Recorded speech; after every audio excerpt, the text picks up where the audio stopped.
Today marks 3 months that Lilly and Jack Sullivan have been missing from their home in Pictou County, Nova Scotia.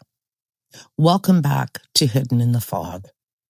Today, we're going to be asking some very hard questions. We're going to be looking into the RCMP investigation. We're going to be looking at the CPS investigation, Child Protection Services. We're going to be looking at questions regarding the media coverage of this entire case and the handling of it. And finally, we're going to look at how the RCMP changed a press release 3 times in a matter of minutes. The disappearance of Lilly and Jack has exposed glaring deficiencies in the responses of the Royal Canadian Mounted Police, RCMP, Children's Protection Services, CPS, and mainstream media. Among the most troubling aspects is the RCMP's hasty dismissal of the possibility of abduction. As well, by failing to treat the area where the children were last seen as a potential crime scene, RCMP neglected to cordon off the location, which could have preserved critical evidence. Moreover, the absence of roadblocks to ensure immediate public awareness stands out as a glaring oversight. Effective communication spreads the word quickly and potentially identify witnesses who may have observed suspicious activity. Compounding these failures, the RCMP publicly stated on day 6, it was very unlikely, was their words, the children were still alive. Despite this chilling assertion, there was a lack of urgency in bringing in cadaver dogs.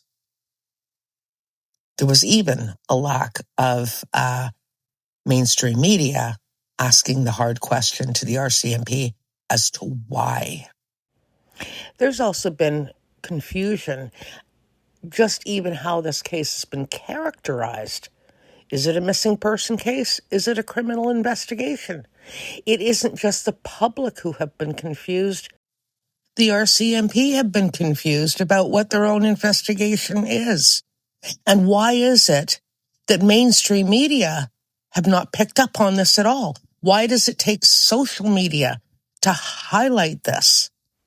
Listen to what Nighttime Podcast on YouTube has to say about this. Why did the RCMP, or Nova Scotia's Department of Justice, make 3 puzzling edits to the press release announcing the reward for Jack and Lilly Sullivan? Because Nova Scotia is now offering a $150,000 reward for information concerning the disappearance of 6-year-old Lilly Sullivan and her 4-year-old brother Jack. The reward is being offered through the province's Major Rewards for Unsolved Crimes program.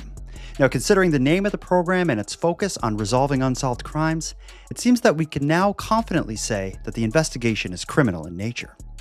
But here's where things get strange. 3 versions of the press release were published within a period of about 90 minutes. The first one clearly refers to the disappearance as a crime and includes a quote from the Justice Minister expressing her sympathy for the family and her thanks to the police and searchers.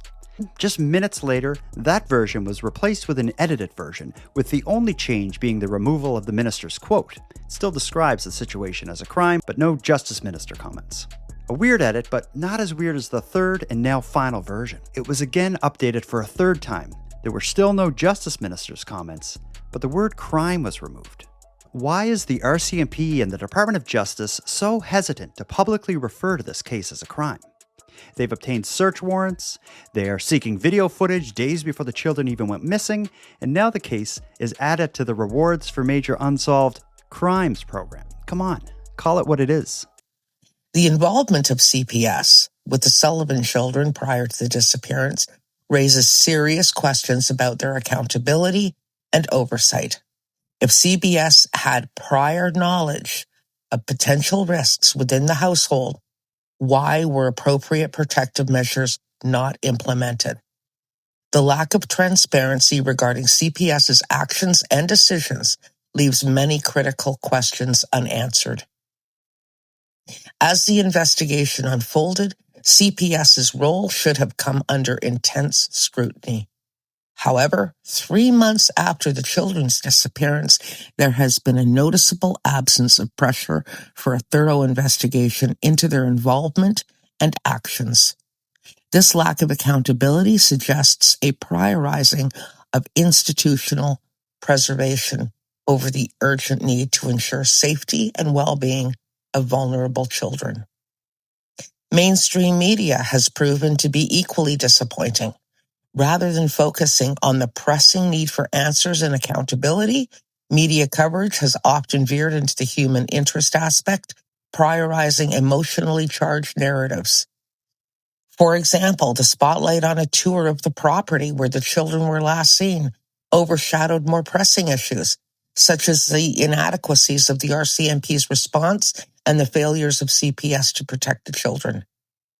The media has a responsibility to apply persistent pressure on law enforcement and demand accountability. Journalists are tasked with holding institutions accountable for their actions, and they have failed to do this. There are two tragedies here. Not only the heartbreaking reality that 2 young children have never been found, but also the unsettling truth that the very organizations tasked with safeguarding them failed in their fundamental duties. The time for answers is now. The time for reform is way overdue.